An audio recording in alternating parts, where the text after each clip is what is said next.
Sensor ബോർഡിന്റെ പേരുമാറ്റം ആവശ്യത്തോടെ വിവാദത്തിലായ മലയാള ചലച്ചിത്രം ഏതാണ്? Janaki versus state of Kerala. സംസ്ഥാനത്തെ +1 +2 വിദ്യാർത്ഥിനികൾക്ക് ഉടൻ നൽകി തുടങ്ങാൻ ഒരുങ്ങുന്ന വാക്സിനേഷൻ ഗർഭാശയ ഗള ക്യാൻസർ പ്രതിരോധത്തിനുള്ള ഹ്യൂമൻ പാപ്പിലോമ വൈറസ്. അപ്പൊ ഗർഭാശയഗള ക്യാൻസർ പ്രതിരോധത്തിനുള്ള മരുന്നാണ് ഇത്, ഹ്യൂമൻ പാപ്പിലോമ വൈറസ് കേട്ടോ. +1 +2 വിദ്യാർത്ഥിനികൾക്കാണ്. അതിജീവിതകളുടെ പേര് FIR-ൽ നിന്ന് കർശനമായി ഒഴിവാക്കണമെന്ന് ഉത്തരവിട്ട ഹൈക്കോടതി ഏതാണ്? മദ്രാസ് ഹൈക്കോടതിയാണ് കേട്ടോ. ഇപ്പൊ എന്തെങ്കിലും ഇരയായി കഴിഞ്ഞാൽ നമ്മൾ അവരുടെ പേര് അല്ല യൂസ് ചെയ്യുന്നത്, അതിജീവിത എന്നാണ് അല്ലെ. അപ്പൊ അതിജീവിതകളുടെ പേര് FIR-ൽ നിന്ന് കർശനമായി ഒഴിവാക്കണമെന്ന് ഉത്തരവിട്ട ഹൈക്കോടതി മദ്രാസ് ഹൈക്കോടതിയാണ്. രാജ്യത്തെ രണ്ടാമത്തെ വലിയ കേബിൾ പാലം ശിവമൊഗ്ഗ സിഗന്തൂർ ശരാവതി അണക്കെട്ടിന് കുറുകെയായിട്ടുള്ള കർണാടക സംസ്ഥാനത്തിലാണ് കേട്ടോ.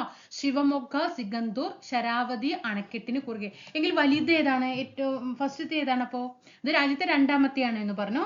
എങ്കിൽ ഫസ്റ്റത്തെ ഏതാണ്? അഞ്ചി റിവറിൽ കേട്ടോ. അതായത് 1 second,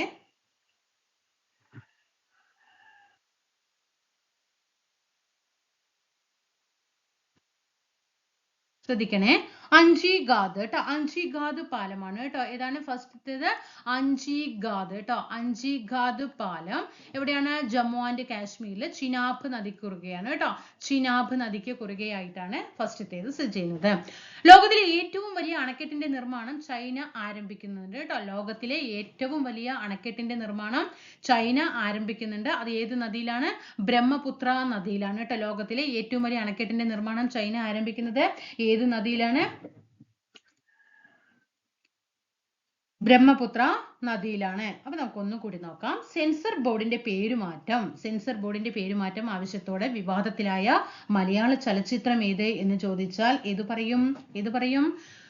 Janaki versus state of Kerala. Next one, സംസ്ഥാനത്തെ +1 +2 വിദ്യാർത്ഥിനികൾക്ക് ഉടൻ നൽകി തുടങ്ങാൻ ഒരുങ്ങുന്ന വാക്സിനേഷൻ ഏതാണ്? ഗർഭാശയ ഗള ക്യാൻസർ പ്രതിരോധത്തിനുള്ള ഹ്യൂമൻ പാപ്പിലോമ വൈറസ് ആണ്. അതിജീവിതകളുടെ പേര് FIR-ൽ നിന്ന് കർശനമായി ഒഴിവാക്കണമെന്ന് ഉത്തരവിട്ട ഹൈക്കോടതി മദ്രാസ് ഹൈക്കോടതി. രാജ്യത്തെ രണ്ടാമത്തെ വലിയ കേബിൾ പാലം ശിവമൊഗ്ഗ സിഗന്തൂർ ഏത് നദിക്ക? ശരാവതി അണക്കെട്ടിന് കുറുകെയായിട്ട് കർണാടക സംസ്ഥാനത്തിലാണ്. ഫസ്റ്റത്തേത് അഞ്ചിഗാദ് ആണ് കേട്ടോ. അഞ്ചിഗാദ് കേബിൾ പാലമാണ്. ചിനാബ് നദിക്ക് കുറുകെയായിട്ടാണ്. ലോകത്തിലെ ഏറ്റവും വലിയ അണക്കെട്ടിന്റെ നിർമ്മാണം ചൈന ആരംഭിക്കുന്നുണ്ട് ഏത് നദിയിലെ എന്ന് ചോദിച്ചാൽ അത് ബ്രഹ്മപുത്ര നദിയിലാണ്.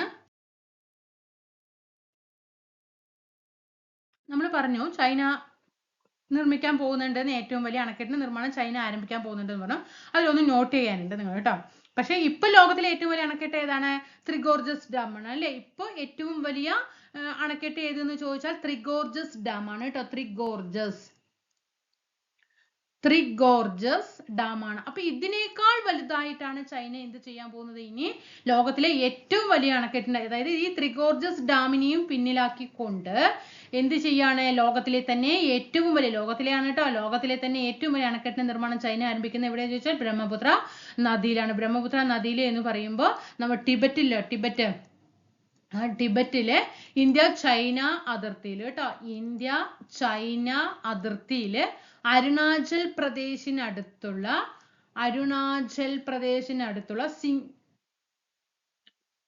നിങ്ചിയിലാണ് കേട്ടോ. നിങ്ചിയിലാണ് പദ്ധതി ആരംഭിക്കാൻ പോകുന്നത്. അടുത്തത്, മാലദ്വീപിന്റെ 60ാമത് സ്വാതന്ത്ര്യദിന ആഘോഷത്തിൽ ഗസ്റ്റ് ഓഫ് ഓണർ ആകുന്നത് നരേന്ദ്രമോദിയാണ് കേട്ടോ. ചോദ്യം വരാം, 60 ഏത് രാജ്യത്തിൻ്റെതാണെന്ന് ചോദിക്കാം. അപ്പൊ മാലദ്വീപിന്റേതാണ്. 60ാമത് സ്വാതന്ത്ര്യദിന ആഘോഷത്തിൽ ഗസ്റ്റ് ഓഫ് ഓണർ ആകുന്നത് നരേന്ദ്രമോദി. വിക്ഷേപണ വിജയം സ്വന്തമാക്കിയ ഇന്ത്യ തദ്ദേശീയമായി നിർമ്മിച്ച വേദ റോക്കറ്റ് ഏതാണ്? ഇറേസർ ആണ് കേട്ടോ. വിക്ഷേപണ വിജയം സ്വന്തമാക്കിയ ഇന്ത്യ തദ്ദേശീയമായി നിർമ്മിച്ച അന്തർവാഹിനി വേദ റോക്കറ്റ് ആണ് ഇറേസർ. ഇറേസറിന്റെ full form extended range and submarine rocket കേട്ടോ. പ്രതിരോധ ആവശ്യങ്ങൾക്കായിട്ട് കേന്ദ്ര ഗവൺമെന്റ് ഏറ്റെടുക്കാൻ ഒരുങ്ങുന്ന ലക്ഷദ്വീപിലെ ദ്വീപ് ബിത്ര ദ്വീപിനെയാണ് പ്രതിരോധ ആവശ്യങ്ങൾക്ക് വേണ്ടിയിട്ട് കേന്ദ്ര ഗവൺമെന്റ് ഏറ്റെടുക്കാനായിട്ട് ഒരുങ്ങുന്നത്. ഇന്ത്യയിലെ ആദ്യത്തെ ഡിജിറ്റൽ നാടോടി ഗ്രാമം. നമ്മൾ ഇന്നലെ ഒരു ചെസ് ഗ്രാമം പഠിച്ചു അല്ലെ ഇന്നലെ. അതുപോലെ കുറച്ച് 2-3 പോയിന്റുകൾ ഇതേപോലെ ഗ്രാമത്തിന്റെ കടലുണ്ടിയൊക്കെ നമ്മൾ പഠിച്ചിട്ടുണ്ടായിരുന്നു. പഠിച്ചു വെക്കണം കേട്ടോ. അങ്ങനെയുള്ള ക്വസ്റ്റ്യൻസ് ഒക്കെ തീർച്ചയായിട്ടും കയറി വരും. ഇന്ത്യയിലെ ആദ്യത്തെ ഡിജിറ്റൽ നാടോടി ഗ്രാമം സിക്കിമിലെ യാക്ടനാണ് കേട്ടോ. സിക്കിമിലെ യാക്ടനാണ് ഇന്ത്യയിലെ ആദ്യത്തെ ഡിജിറ്റൽ നാടോടി ഗ്രാമം. ഇന്ത്യയുടെ സഹായത്തോടെ നവീകരിക്കുന്ന ശ്രീലങ്കൻ തുറമുഖം. ഇന്ത്യയുടെ സഹായത്തോടെയാണ് ശ്രീലങ്കൻ തുറമുഖം നവീകരിക്കുന്നത്. ഏത് തുറമുഖമാണ്? കാങ്കസന്ധുറൈ കേട്ടോ. കാങ്കസന്ധുറൈ. ലോകസഭയിൽ ദേശീയ കായിക ഗവർണൻസ് ബില്ല്, വെരി ഇമ്പോർട്ടന്റ് ആണ്. ദേശീയ കായിക ഗവർണൻസ് ബില്ല് 2025 അവതരിപ്പിച്ചത് മൻസുഖ് മാണ്ഡവ്യ ആണ് കേട്ടോ. മൻസുഖ് മാണ്ഡവ്യ ആണ് ലോകസഭയില് ദേശീയ കായിക ഗവർണൻസ് ബില്ല് 2025 അവതരിപ്പിച്ചത്. പഠിച്ചു വെച്ചോളണം. 2025 ജൂലൈ മാസം 23 കേട്ടോ. ഇനി നിസാർ ഉപഗ്രഹ വിക്ഷേപണം നടന്നു അല്ലെ. നിസാർ എന്താണ്? ഈ നിസാറിനെ കുറിച്ചിട്ട് നമുക്ക് പഠിക്കാനുള്ളത്. നിസാർ അല്ലെ. എന്താ നിസാറിന്റെ ഫുൾ ഫോം? നാസ, ISRO, എന്താണ് ഫസ്റ്റ് N അല്ലെ. N എന്താ? നാസ കേട്ടോ. N NASA. I എന്താ? India. I India. Sorry ISRO കേട്ടോ. സോറി.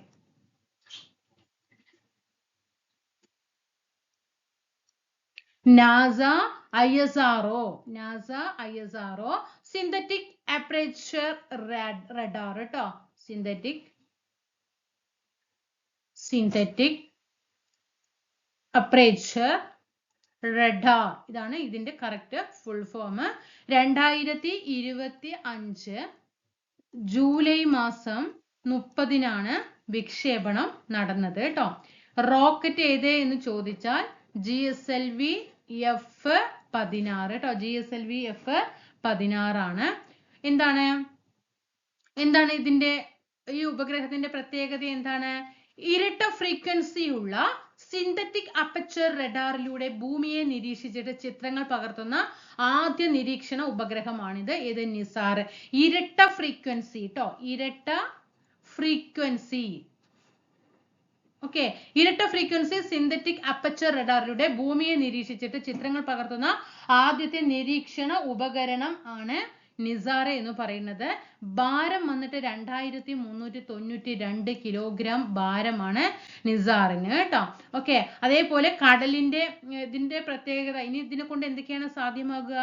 കടലിലെ മഞ്ഞിന്റെ വർഗീകരണം, അതുപോലെ കപ്പലുകളെ തിരിച്ചറിയല്, തീരദേശങ്ങളെ നിരീക്ഷിക്കുക, കൊടുങ്കാറ്റിന്റെ സ്വഭാവം അറിയല്, പ്രകൃതി ദുരന്തങ്ങളെ മുൻകൂട്ടി കണ്ടെത്താൻ തുടങ്ങിയവയ്ക്കൊക്കെ ഈ ഉപഗ്രഹങ്ങൾ കൊണ്ട് സഹായകമാകും കേട്ടോ. കടലിലെ മഞ്ഞിന്റെ വർഗീകരണം, അതുപോലെ കപ്പലിനെ തിരിച്ചറിയാനായിട്ട് സാധിക്കും. അതുപോലെ തീരദേശങ്ങളെ നിരീക്ഷിക്കാനായിട്ട് പറ്റും. നമുക്കറിയില്ല സുനാമി പോലുള്ള കാര്യങ്ങളൊക്കെ അല്ലെ. തീരദേശങ്ങളെ നിരീക്ഷിക്കാൻ പറ്റും. കൊടുങ്കാറ്റിന്റെ സ്വഭാവം അറിയാനായിട്ട് പറ്റും. തീവ്രത അളക്കാനായിട്ട് പറ്റും. അതുപോലെ പ്രകൃതി ദുരന്തങ്ങളെ മുൻകൂട്ടിയിട്ട് അറിയാനായിട്ട് സാധിക്കും. ഇതൊക്കെ എന്തിന്റെ പ്രത്യേകതകളാണ്? നിസാറിന്റെ പ്രത്യേകതകളാണ് കേട്ടോ. പഠിച്ചു വെക്കണം. ഓക്കെ. നിസാറിന്റെ ഫുൾ ഫോം എന്താണ്? NASA, ISRO, synthetic aperture radar ആണ്. 2025 ജൂലൈ 30 വിക്ഷേപിച്ചത്. GSLV F-16 ആണ്. വെരി ഇമ്പോർട്ടന്റ് ആണ്. പഠിച്ചു വെച്ചോ. നിസാർ വിക്ഷേപിക്കാൻ ഉപയോഗിച്ച റോക്കറ്റ് ഏതാണ്? GSLV F-16. ഇരട്ട ഫ്രീക്വൻസി ആണ്. ഇരട്ട ഫ്രീക്വൻസി ഉപയോഗിച്ചിട്ടാണ് എന്ത് ചെയ്യുന്നത്? 2392 കിലോഗ്രാം ഭാരമുള്ള നിസാർ സിന്തറ്റിക് അപ്പർച്ചർ റഡാറിലൂടെ ഭൂമിയെ നിരീക്ഷിച്ച് ചിത്രങ്ങൾ പകർത്തുന്ന ആദ്യത്തെ നിരീക്ഷണ ഉപഗ്രഹം കൂടിയിട്ട് ആണ്. മനസ്സിലാവുന്നുണ്ടോ? അതേപോലെ ഈ നിസാർ ദൗത്യം കൊണ്ടുള്ള മറ്റു കാര്യങ്ങൾ ഞാൻ നിങ്ങളൊന്ന് കേട്ടുകൊണ്ടിരുന്നാൽ മതി. ഞാൻ പറയാട്ടോ. ഉരുൾപൊട്ടല്, മണ്ണിടിച്ചില്, അഗ്നിപർവ്വതങ്ങള്, ഭൂകമ്പങ്ങള് ഒക്കെ മുൻകൂട്ടിയിട്ട് അറിയാനായിട്ട് സാധിക്കും. കടലിലെ മാറ്റം, അതുപോലെ പുഴകളിലെ ഒഴുക്ക്, തീരശോഷണം, മണ്ണൊലിപ്പ് എന്നിവ കൃത്യമായിട്ട് കണക്ക് ലഭിക്കാനായിട്ട് പറ്റും. കാട്ടുതീ, അതുപോലെ ഹിമാനികളുടെ ചലനം, മഞ്ഞുപാളികളുടെ മാറ്റം എന്നിവ തിരിച്ചറിഞ്ഞിട്ട് അറിയിക്കാനായിട്ട് പറ്റും. നിസാർ ദൗത്യത്തിന്റെ മിഷൻ ഡയറക്ടറായ മലയാളി ആരാ? മിഷൻ ഡയറക്ടർ ആയ മലയാളി തോമസ് കുര്യൻ ആണ് കേട്ടോ. തോമസ് കുര്യൻ.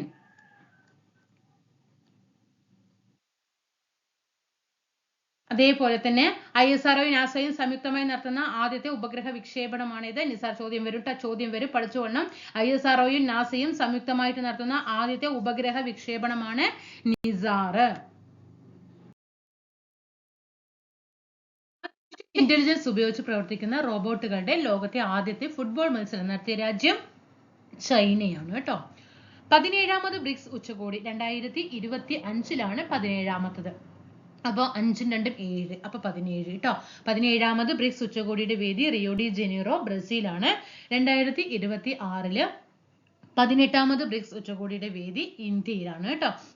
ഈ ബ്രിക്സ് ഉച്ചകോടിയുടെ ഭാഗമായിട്ട് നരേന്ദ്രമോദി 5 രാഷ്ട്രങ്ങളാണ് സന്ദർശിച്ചിട്ടുണ്ടായിരുന്നത്. അതിൽ ഒന്ന് അർജന്റീന, അതുപോലെ രണ്ടാമത്തത് നമീബിയ കേട്ടോ, നമീബിയ, അതുപോലെ ഗാന, പിന്നെ വന്നിട്ട് ട്രിനിഡാഡ് ആൻഡ് ടൊബാഗോ, ബ്രസീൽ. ഈ 5 രാഷ്ട്രങ്ങളാണ് അദ്ദേഹം സന്ദർശിച്ചിട്ടുണ്ടായിരുന്നത്. പശ്ചിമഘട്ടത്തിലെ വംശനാശ ഭീഷണി നേരിടുന്ന ഒരു വൃക്ഷമാണ് ഏത്? ഡിപ്റ്റെറോകാർപ്പസ് ബോർഡിലോണി. കാരണം പശ്ചിമഘട്ടവുമായിട്ട് എന്ത് ക്വസ്റ്റ്യൻ വന്നാലും PSC ചോദിച്ചിരിക്കും കേട്ടോ, അതുകൊണ്ടാണ് ഇവിടെ ചേർത്തത്. ഡിപ്റ്റെറോകാർപ്പസ് ബോർഡിലോണി അതിനൊരു ഫംഗസ് രോഗം ബാധിച്ചു. അത് ഏത് ഫംഗസ് ആണ്? കൊറൈൻസ്പോറ കാസിക്കോള എന്ന ഫംഗസ് രോഗമാണ് വംശനാശ ഭീഷണി നേരിടുന്ന വൃക്ഷമായ ഡിപ്റ്റെറോകാർപ്പസ് ബോർഡിലോണിക്ക് ബാധിച്ചത് കേട്ടോ. വൺ ബ്യൂട്ടിഫുൾ ബില്ല് പാസാക്കിയ രാജ്യം അമേരിക്കയാണ് കേട്ടോ. വൺ ബ്യൂട്ടിഫുൾ ബില്ല് പാസാക്കിയ രാജ്യം.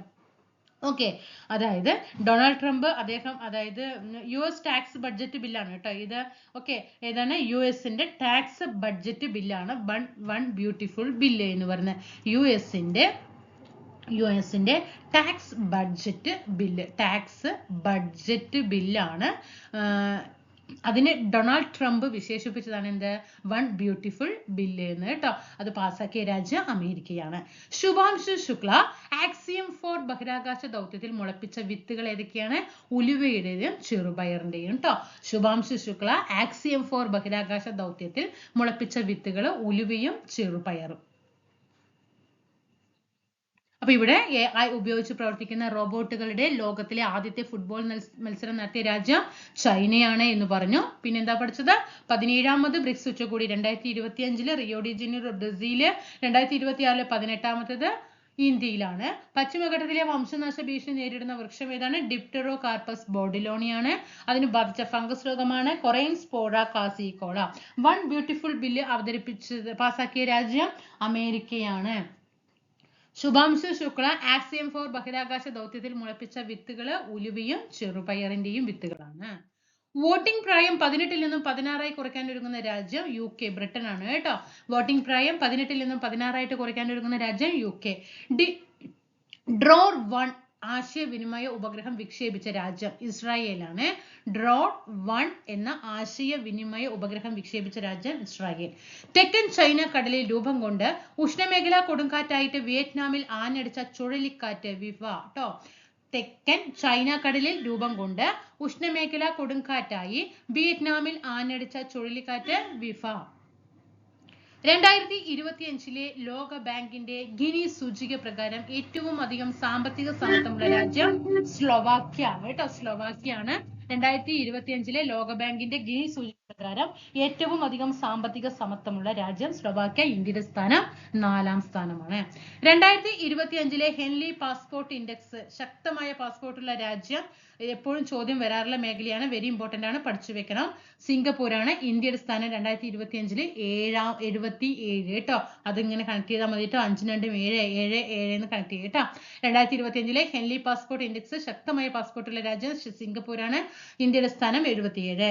യുനെസ്കോയിൽ നിന്നും പിന്മാറിയ രാജ്യം ഏതാണ്? USA കേട്ടോ. യുനെസ്കോയിൽ നിന്നും പിന്മാറിയ രാജ്യം USA. ലോകത്തിലെ ആദ്യത്തെ മഴ മ്യൂസിയം നിലവിൽ വരുന്നത് മൗസിൻറാമിലാണ്. ലോകത്തിലെ ആദ്യത്തെ മഴ മ്യൂസിയം നിലവിൽ വരുന്നത് മൗസിൻറാം. നെക്സ്റ്റ് നോക്കാം. വോട്ടിംഗ് പ്രായം 18 നിന്നും 16 കുറയ്ക്കാൻ ഒരുങ്ങുന്ന രാജ്യം UK ആണ്. വൺ ബ്യൂട്ടിഫുൾ ബില്ല് അവതരിപ്പിച്ചതാരാ? അമേരിക്കയാണ് അല്ലെ. വൺ ബ്യൂട്ടിഫുൾ ബില്ല് പാസ്സാക്കിയതാരാ? അമേരിക്കയാണ്. ശുഭാംശു ശുക്ല ആക്സിയം 4 സഞ്ചരിച്ചിട്ട് അതിൽ ഏത് വിത്തുകളാണ് വികസിപ്പിച്ചത്? ഉലുവയും ചെറുപയർ. ഓർമ്മയുണ്ടല്ലോ അല്ലെ. തെക്കൻ ചൈന കടലിൽ രൂപം കൊണ്ട് ഉഷ്ണമേഖല കൊടുങ്കാറ്റായിട്ട് വിയറ്റ്നാമിൽ ആഞ്ഞടിച്ച ചുഴലിക്കാറ്റ് വിഫ. 2025 ലോക ബാങ്കിന്റെ ഗിനി സൂചിക പ്രകാരം ഏറ്റവും അധികം സാമ്പത്തിക സമത്വമുള്ള രാജ്യം സ്ലോവാക്യ. ഇന്ത്യയുടെ സ്ഥാനം 4. 2025 ഹെൻലി പാസ്പോർട്ട് ഇൻഡെക്സ് പ്രകാരം ശക്തമായ പാസ്പോർട്ടുള്ള രാജ്യം സിംഗപ്പൂര്. ഇന്ത്യയുടെ സ്ഥാനം 77. 18ാമത് ബ്രിക്സ് ഉച്ചകോടി എവിടെയാ? 18ാമത്തെ ബ്രിക്സ് ഉച്ചകോടി ഇന്ത്യ അല്ലെ. 2026 17ാമത്തെ എവിടെയാ? Rio de Janeiro, Brazil. എത്ര രാഷ്ട്രങ്ങളാണ് നരേന്ദ്രമോദി സന്ദർശിച്ചത്? അതിന്റെ ഭാഗമായിട്ട് 5 രാഷ്ട്രങ്ങളാണ് സന്ദർശിച്ചിട്ടുണ്ടായിരുന്നത്. ലോകത്തിലെ ആദ്യത്തെ മഴ മ്യൂസിയം നിലവിൽ വരുന്നത് എവിടെയാ? മൗസിൻ റാം അല്ലെ. ലോകത്തിലെ ആദ്യത്തെ മഴ മ്യൂസിയം നിലവിൽ വരുന്നത് മൗസിൻ റാം. 2025 UN സുസ്ഥിര വികസന സൂചികയിൽ ഇന്ത്യയുടെ സ്ഥാനം 99. വെരി ഇമ്പോർട്ടന്റ് മക്കളെ, പഠിച്ചോ.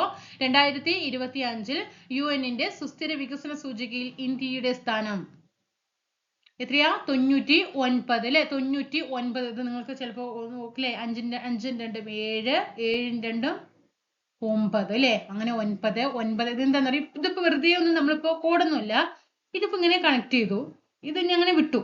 നിങ്ങൾ ഇനി ഇടയ്ക്കൊക്കെ റിവിഷൻ ചെയ്യും, 99 എന്നൊക്കെ പഠിക്കും. പക്ഷെ എക്സാം ഹാളിൽ ഇങ്ങനെ ഇരിക്കുമ്പോൾ 2025 ചോദിക്കുമ്പോൾ ഈ ഒരു നമ്മൾ ഒരു ക്ലൂ ഇട്ട് കൊടുത്തു അല്ലെ, അത് നമ്മൾ ആ ഇതിൽ തന്നെ നമുക്ക് ഓർമ്മ വരും. മനസ്സിലായി? അതിന് വേണ്ടിയിട്ടാണ് ഇങ്ങനെ പറഞ്ഞിരുന്നത് കേട്ടോ. ദേശീയ സഹകരണ നയം 2025 ജൂലൈ 24 പാസ്സാക്കിയത് കേട്ടോ. ദേശീയ സഹകരണ നയം പാസ്സാക്കിയത് 2025 ജൂലൈ മാസം 24 കേട്ടോ. 2025 ജൂലൈ മാസം 24 പഠിച്ചു വെക്കണം കേട്ടോ. അത് വരാനുള്ള സാധ്യതയുണ്ട് ക്വസ്റ്റ്യൻസ്.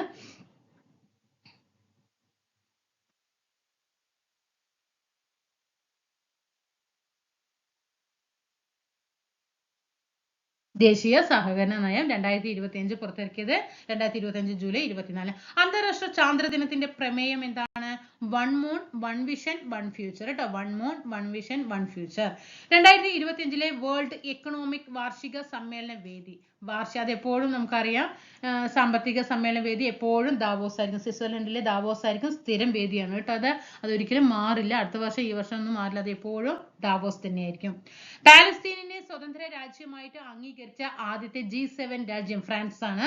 പാലസ്തീനിനെ സ്വതന്ത്ര രാജ്യമായി അംഗീകരിച്ച ആദ്യത്തെ G7 രാജ്യം ഫ്രാൻസ്. എൻലൈറ്റൻ ലീഡർഷിപ്പ് എന്ന പുസ്തകം ഷെറിംഗ് ടോപ്ഗേഡാണ് കേട്ടോ. എൻലൈറ്റൻ ലീഡർഷിപ്പ് എന്ന പുസ്തകം ഷെറിംഗ് ടോപ്ഗേഡാണ്. കാംചാട്ക ഉപദ്വീപ് സ്ഥിതി ചെയ്യുന്നത് എവിടെയാണ്? റഷ്യയിലാണ് കേട്ടോ. കാംചാട്ക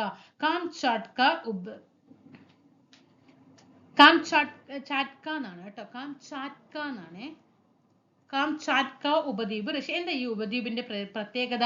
2025 ജൂലൈയിൽ 5 ഭൂചലനങ്ങൾ ഉണ്ടായത്. 5 ഭൂചലനങ്ങൾ ഉണ്ടായിട്ടുള്ള ഉപദ്വീപാണ് റഷ്യയിലെ കാംചാട്ക ഉപദ്വീപ്. ഭൂമിയുടെ കാന്തിക കവചത്തെ കുറിച്ച് പഠിക്കാനുള്ള നാസയുടെ ദൗത്യം വെരി ഇമ്പോർട്ടന്റ് ആണ്, പഠിച്ചോ.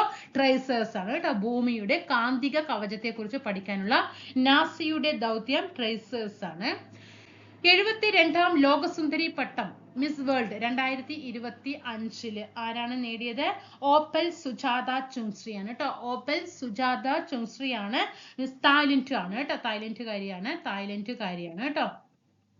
72ാമത്തെ മിസ് വേൾഡ് 2025 ലോകസുന്ദരി പട്ടം കൈവരിച്ചത് ഓപ്പൽ സുജാത ചുങ്സ്രി, തായ്ലൻഡ് ആണ്.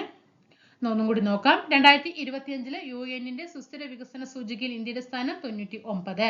ദേശീയ സഹകരണ നയം പുറത്തിറക്കിയത് 2025 ജൂലൈ മാസം 24. അന്താരാഷ്ട്ര ചാന്ദ്രദിന പ്രമേയം എന്തായിരുന്നു? 1 moon 1 vision 1 future. 2025 world economic വാർഷിക സമ്മേളനത്തിന്റെ വേദി സ്ഥിരം വേദിയാണ് ദാവോസ്, സ്വിറ്റ്സർലൻഡ്. പാലസ്തീനെ സ്വതന്ത്ര രാജ്യമായി അംഗീകരിച്ച ആദ്യത്തെ G7 രാജ്യം ഫ്രാൻസ്. എൻലൈറ്റൻ ലീഡർഷിപ്പ് എന്ന പുസ്തകം ഷെറിംഗ് ടോപ്ഗേ. കാംചാട്ക ഉപദ്വീപ് 2025 ജൂലൈയിൽ 5 ഭൂചലനങ്ങൾ ഉണ്ടായ റഷ്യയിലെ ഉപദ്വീപാണ് കാംചാട്ക. ഭൂമിയുടെ കാന്തിക കവചത്തെ കുറിച്ച് പഠിക്കാനുള്ള നാസയുടെ ദൗത്യമാണ് ട്രേസേഴ്സ്. 72ാമത് ലോക സുന്ദരി പട്ടം മിസ് വേൾഡ് 2025 നേടിയത് തായ്ലൻഡുകാരിയായിട്ടുള്ള ഓപ്പൽ സുജാത ചുങ്സ്രി ആണ്. ഓക്കെ, അങ്ങനെ നമ്മൾ 2025 ജൂലൈ മാസത്തിലെ എന്ത് ചെയ്തു? കേരളം കഴിഞ്ഞു, ഇന്ത്യ കഴിഞ്ഞു, വേൾഡ് കഴിഞ്ഞു കേട്ടോ. 2 ക്ലാസ് കൊണ്ട് കേരളവും നമ്മൾ കഴിഞ്ഞു ഫസ്റ്റ് ക്ലാസ് ഇട്ടുണ്ട്, അത് കാണാത്ത കൂട്ടുകാരെ കാണുക കേട്ടോ. ഇന്ത്യ കഴിഞ്ഞു, വേൾഡ് കഴിഞ്ഞു. ഇനി നമുക്ക് ഇതിൽ തന്നെ നമുക്ക് ഒന്ന് പഠിക്കാനുണ്ട്. ആക്സിയം 4 ഉണ്ടല്ലോ. ആക്സിയം 4 എന്താണെന്നുള്ളത് നന്നായിട്ട് ശുഭാംശു ശുക്ല ആക്സിയം 4 സഞ്ചരിച്ചു എന്ന് മാത്രമേ നമ്മൾ പറഞ്ഞു. അപ്പൊ ആക്സിയം 4 എന്തായാലും അടുത്ത എക്സാമിന് ഒരു ക്വസ്റ്റ്യൻ തീർച്ചയാണ് കേട്ടോ. ഏത് എക്സാം എഴുതാൻ പോകണമെങ്കിലും ശരി. അപ്പൊ ആക്സിയം 4നെ കുറിച്ചിട്ട് നിങ്ങൾക്ക് തീർച്ചയായിട്ടും ഒരു ക്ലാസ് തരണം.